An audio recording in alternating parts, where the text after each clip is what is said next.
Please welcome His Excellency Iván Duque Márquez, former President of the Republic of Colombia.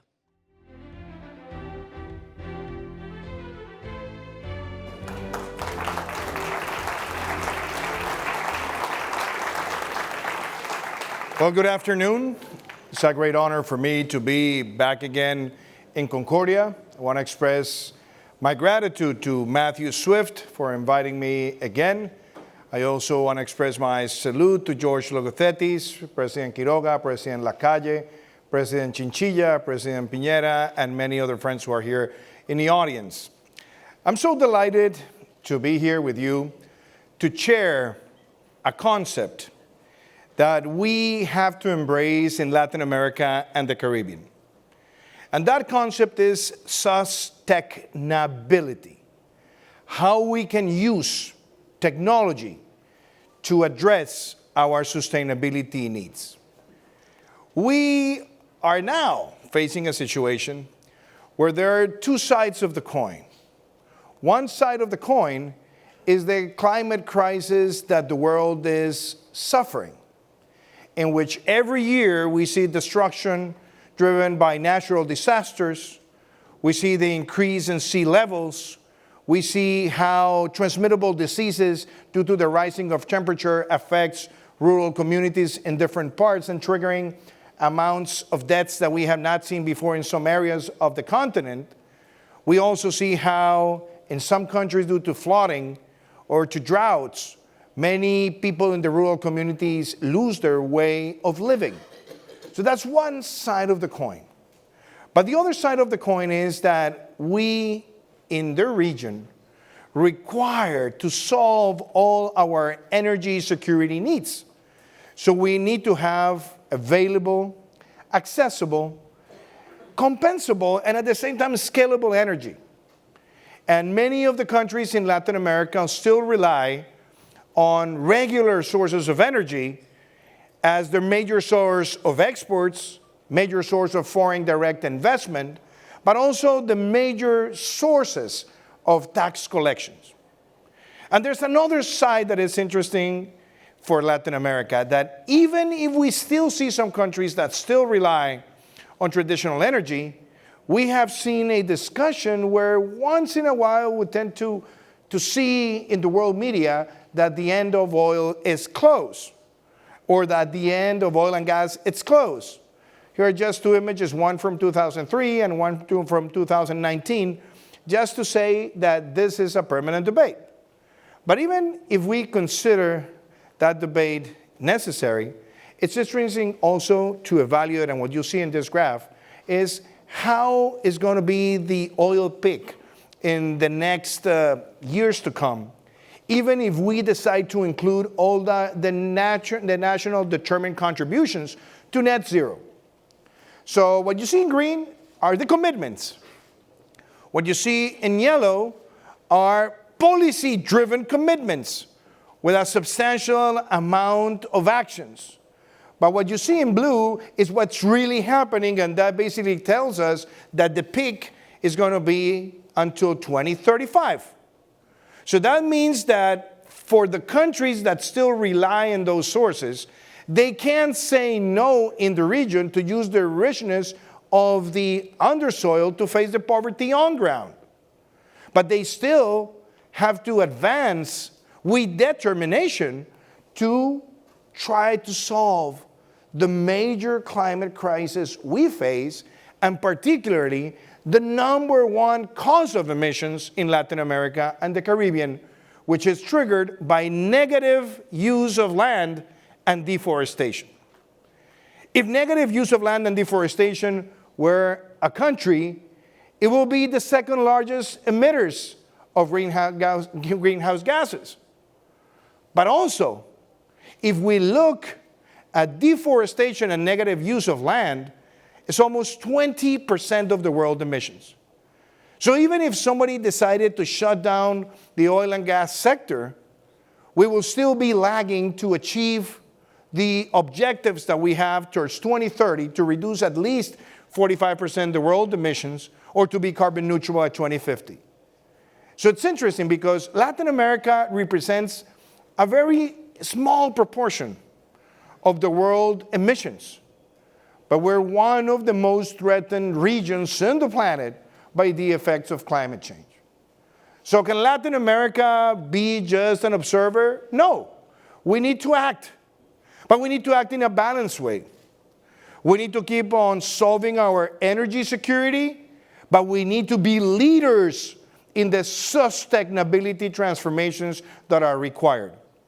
And that signifies an opportunity. And that signifies that if we combine the right technologies, we can really put the region into the road to zero by 2050. And that requires to have a clarity, as the movie The Fielder of Dreams said it, if we build it, they will come. So if we build the right regulation environment, if we embrace the right policies, if we give the right signals, we'll be able to turn Latin America and the Caribbean into a land of opportunity for sustainability. And this requires a multiplicity of actions from different sectors. But it also implies to build a Concordia environment in which the public and the private sector work hand in hand, also with civil society, and are able to bring the best of the current technologies to help us achieve the changes we need. Now, the question is, how does this occur?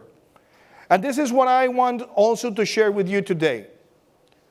And this is the Green Manifesto that most of the Latin American countries and the Caribbean countries must follow. The first element is institutions. We want countries to have inside their cabinets climate action cabinets, as Colombia did some years ago. We started doing that 2 years ago. Maria Paula Correa, my former chief of staff, is here in the crowd, and she was coordinating this inside the Colombian cabinet, and we were able to pass within Congress, by unanimous decision, a climate action bill. But we also decided that with the cabinet, we needed to have a stronger regulation. We needed to have explicit actions by different ministries in order to reach our target of reducing by 51% our emissions towards 2030. And that institutions also involve the centers of scientific research that has to go hand in hand with science. So after that institutional capacity is built, the next step of the manifesto is to have green financing, not only emerging, but bringing resources and creating sustainable cash flows, especially for those communities that are involved in conservation projects. So we were able to launch in 2021 and 2022 what we call the Green Taxonomy of Colombia. So the next part of this manifesto is countries must have those taxonomies in place where there's a list of all the policy actions that have to be implemented and that are currently being implemented.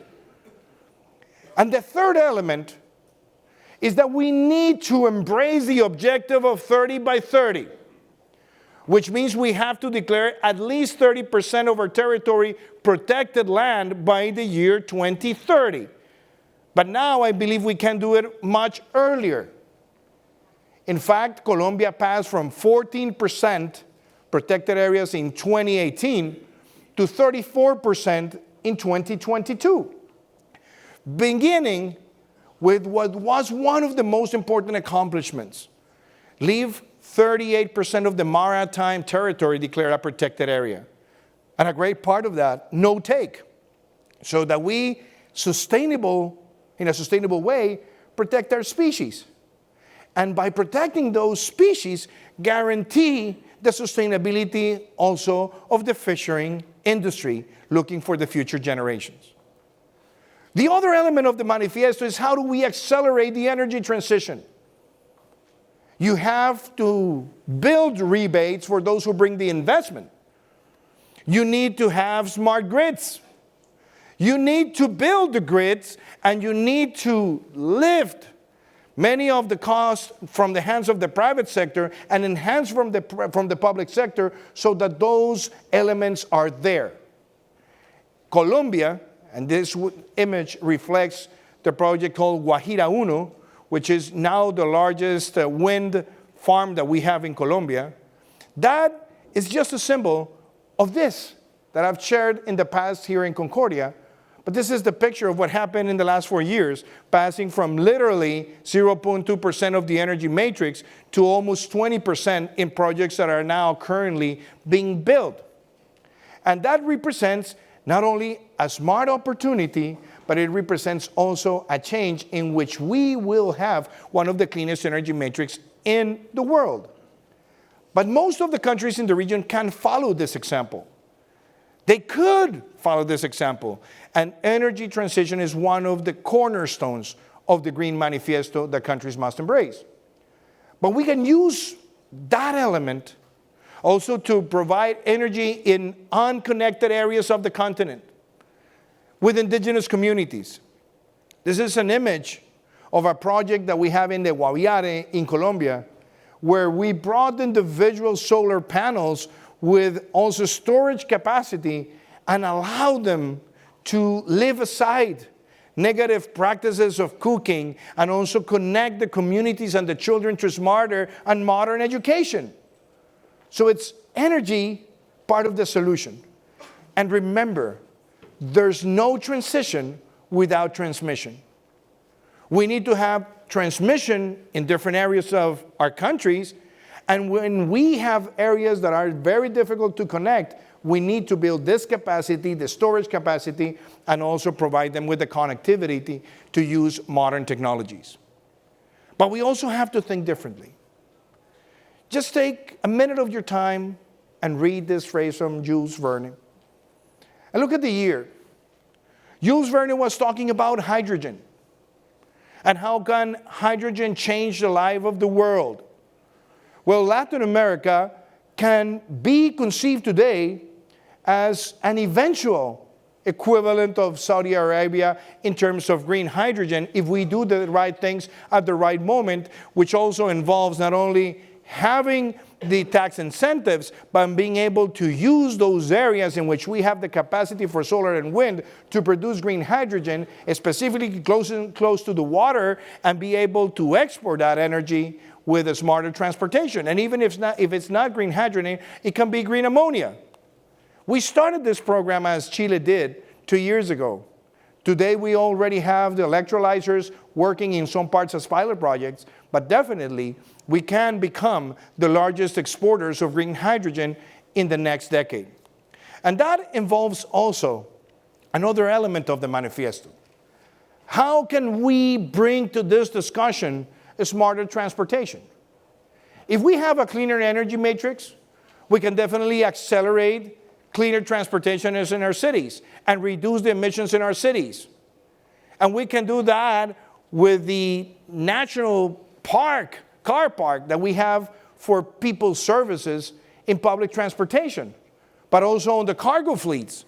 And more importantly, think on different ways of using these clean vehicles in cities. And this is also a Concordia element of the private and the public sector. We have to put in the table the discussion about precision agriculture and low carbon agriculture. How can we improve the way that we irrigate? How can we use silvopastures? How can we increase productivity per hectare, but also reducing the emissions of the sector? A green manifesto that is efficient requires to put low carbon agriculture in a starting role and change the habits of many communities. And that involves clean cooking. If we can put an end to those ways of consuming energy, especially in rural communities where people keep on using wood, which is also not only a trigger of emissions, but a very dangerous way of consuming energy, putting in jeopardy the lives of many children, we can certainly improve the access to gas that is also one of the most important elements to reduce multidimensional poverty. And definitely, we also have to look with the stubbornness, with genuine protection stubbornness, the conservation of the coral reefs in our region. The coral reefs are the home of 45% of the life in the world oceans.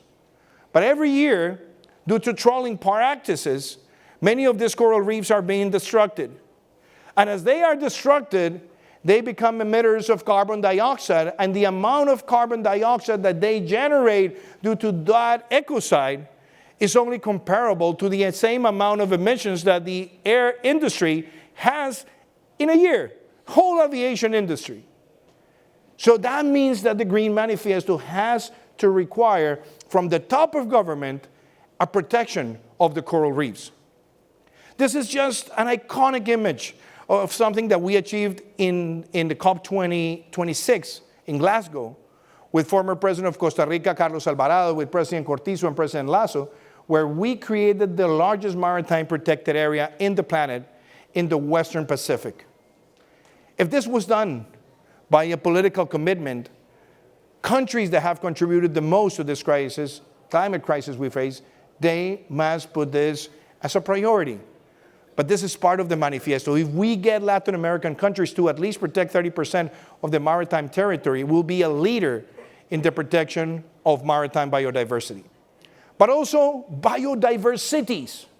How can we build cities that protect biodiversity, that protect species, that know how to manage the pressure they make on nature for the sources of water?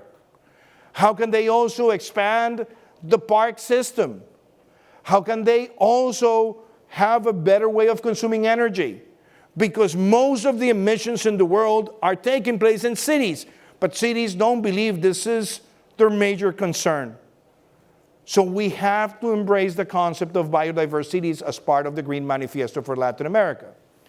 Definitely, being able to capture carbon dioxide is another thing. How we can capture the carbon dioxide, it's a priority for all the industries. And I know that there are certain industries that just want to buy offset carbon credits. And I think that's not the right approach. They can buy the offsets, right?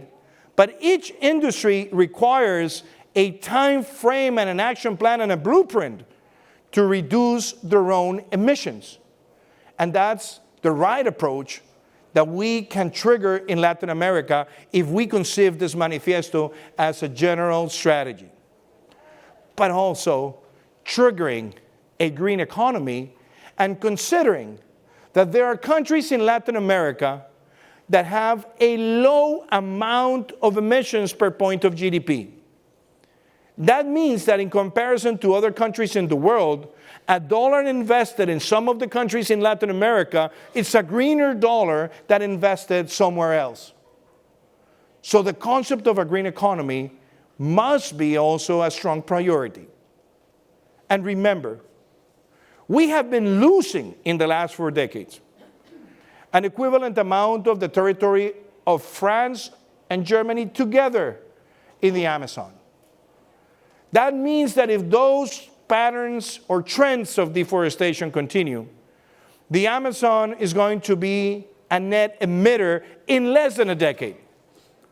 And the only way we can also tackle this from an institutional capacity is to realize that crimes against nature are also crimes against humanity, and that they require imprisonment sentences.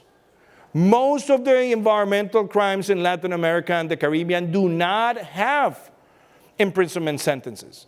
So we have to update the criminal codes in order to make the protection of the environment not only a national security priority, but also a law and order priority. Obviously, this has to go hand in hand with creating the nature-based solutions with communities, with indigenous communities, with rural communities. But it is required that we see this with a harder institutional strength. And definitely, we are claiming that we integrate our economies, our green economies, with the rest of the planet. Think of the green exports, but think also what this region can do if we become the major source of carbon credits triggered by conservation and protection, especially since we are the region that hosts almost 70% of the high-altitude ecosystems better known as páramos, and if we have one of the most important biodiversity spots in the Amazon. And that can also be the great possibility for making a carbon credit market in the Americas the next stage of traceable and trustworthy carbon accounting, using the smart technologies to measure the amount of carbon dioxide that is being offset and that it's also being captured. This can be a major transformation for Latin America. I mentioned these 16 steps as the general part of a manifesto that we must all embrace. And this is the best contribution that Latin America and the Caribbean can give to the protection of the world in the next decades to come. But most importantly, because the protection of Latin America biodiversity, tropical forest, tropical jungles, it's not just a Latin American problem. It's a world challenge that requires a massive mobilization of capital. And the Green Manifesto requires that for the poorer countries in Latin America, debt swaps vis-a-vis climate action must be triggered. With the support of the IMF, we would like to accelerate the climate action investments and not to have conflicts inside the cabinets of what goes to education, health, infrastructure, and then climate, which is the situation we face today, primarily with high levels of deficit and high levels of debt.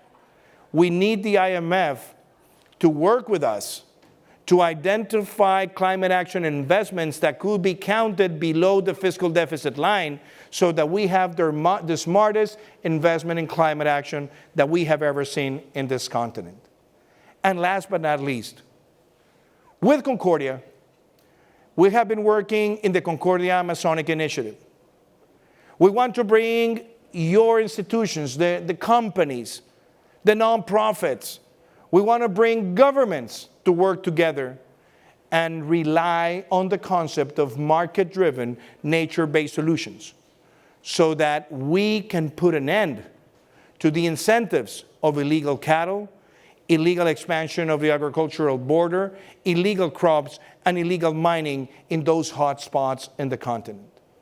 The Green Manifesto that I'm sharing with you today is a way in which can put a balance of energy security, but also on the climate action that the region requires now.